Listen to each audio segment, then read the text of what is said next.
Hello ladies and gentlemen, I'm Joseph Novichkov, Senior Trading Manager with GDM. Firstly, very quick move over the Asian markets. They were mixed on Friday afternoon with, of course, as we can see, the massive 104.75 points in the Nikkei 225 as the Japanese market climbed to an 11-month high on the back of a relatively weaker yen, which we will talk about in a few following minutes. The benchmark, as we mentioned, ended about 0.6% higher at 17,967.38. This is its highest close since January 6. Chinese mainland markets were lower in the late afternoon trade in Asia, with the Shanghai Composite down about 0.47% or about 15.18 points. Respectively, the Shenzhen Composite fell also 0.5%, down about 2.7 points.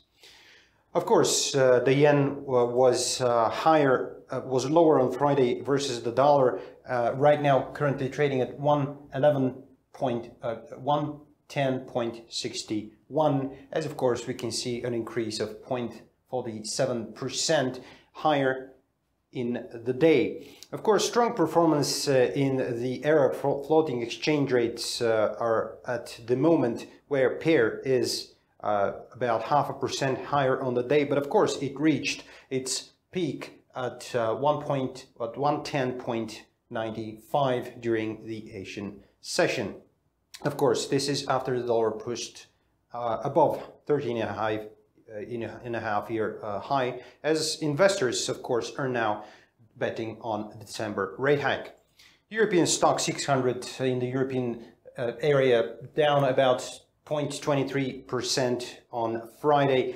That's about 0.79 points in the negative territory, as Janet Yellen told the Congress yesterday that increased rates could be appropriately coming relatively sooner. In these comments, seen as the strongest hint yet towards a move in December, a rise, of course, in interest rates would also signal that the US economic recovery is right now gaining momentum. Let's take a look at what the rest of the markets are doing. FTSE 100, for example, down about 0.5% or 36.75 points down. DAX 30 is about 21.6 points down, or about 0.2% in a negative territory. Meanwhile, with the rest of the markets, we can see the euro is also in a negative territory. And of course, markets are now pricing in a more than 90% chance of a rate hike by the end of the year. That is, of course, according to the CME FedWatch. The euro is now trading at 1.06 versus the dollar. That's about 0.17% down on the day. Of course, sterling is also down on the day at 1.2412, or just little changed at 0.02%. And this, of course, is the second weekly decline for both currency pairs. Of course, second weekly decline we have in the gold price. We can see currently trading at 1205.45, or almost 1% in a negative territory, at $11.45 down, and this is early in European trade after falling to 1202.20 overnight. Also, we've been tracking the holdings of the SPDR Gold Trust, the world's largest gold-backed exchange-traded fund.